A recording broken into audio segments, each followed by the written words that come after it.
Hey, what's up? It's Jason Smith with Responsible Timber. So today, I've got a couple logs here for a customer I'm going to saw, and he wants these sawed a very different way. So the challenge is to get three sides square on this log and to leave one side a live edge.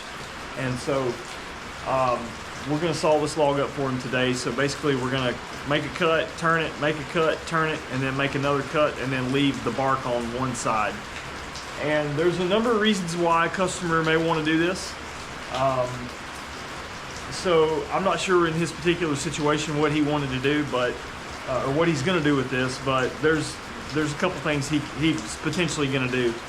One, he could just want a nice straight edge on one side, so that he can take this piece of wood and butt it up against the wall and have a nice, so it fits flat up against the wall. So that's one reason. The other reason is he may decide later to cut the live edge off, and he just needs a nice flat side to run it down a table saw. So so that's the challenge today, right? So what we're gonna do is we're gonna put the log up here on the mill and try to figure out the best side for him to use for the live edge. And I usually do that just by getting the log up here on the mill. I'll take a look at it, kind of turn it a little bit, and get my eye on it and see what I can do to maximize his lumber so that we have that live edge on there for him. So anyway, stay tuned.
All right, we got the log up here on the mill, and so I'm going to show you this, how I got this thing set up so that whenever I make my cuts, I'm going to cut it, turn it, turn it, and cut it.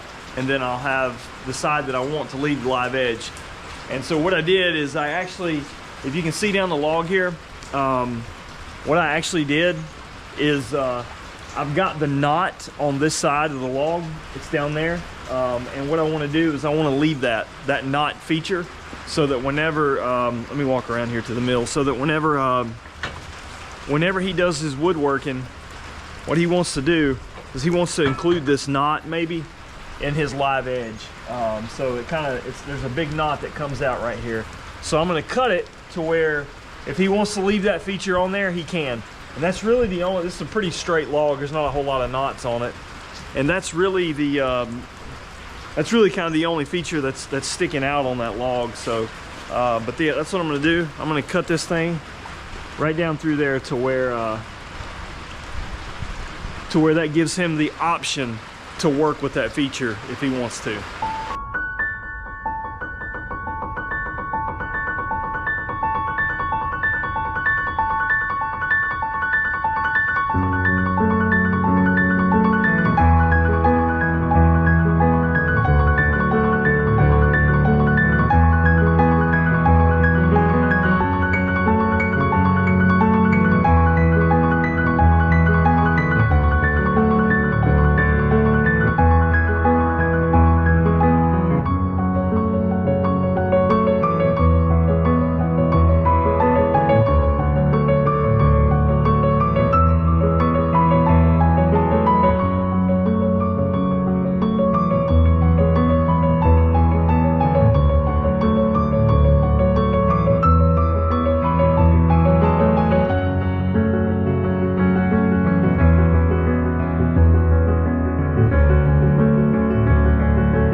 All right, so we made our 3 cuts, and as you can tell, well, I made a little more than 3 cuts. I trimmed a little more off, but as you can tell, I got 3 square sides.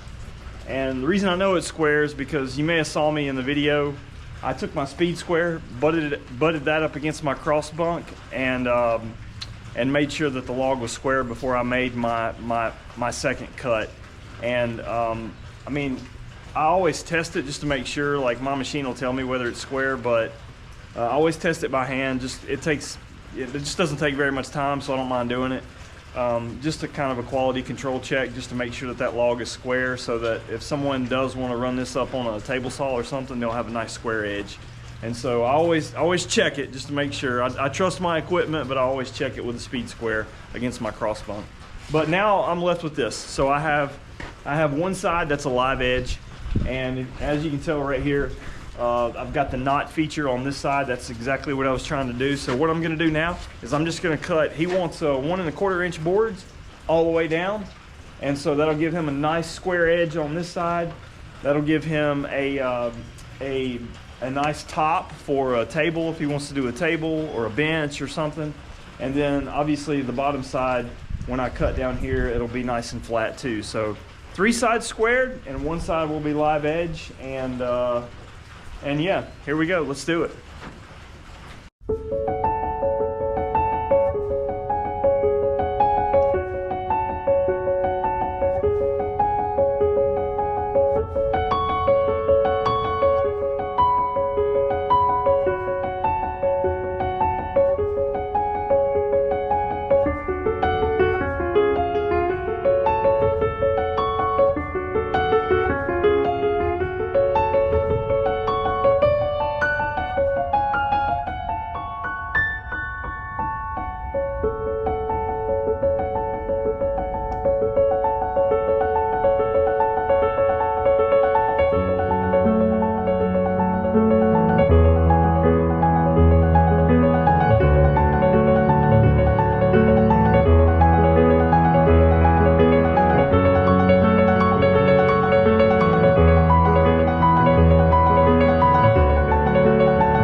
All right, so mission accomplished. You were able to get this log turned and get it to where this is included in this knot feature is included in this cut, as you can tell.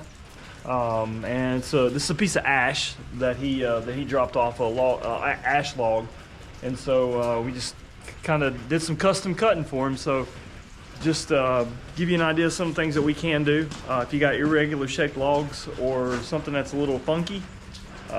Regular sawmill might not be able to do it, or they may not have time to do it, but that's certainly something that we can do for you. And so check us out, go to the website, I'll leave a link for it, and let me know if you have any questions, and I'm gonna get back to making some man glitter.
you.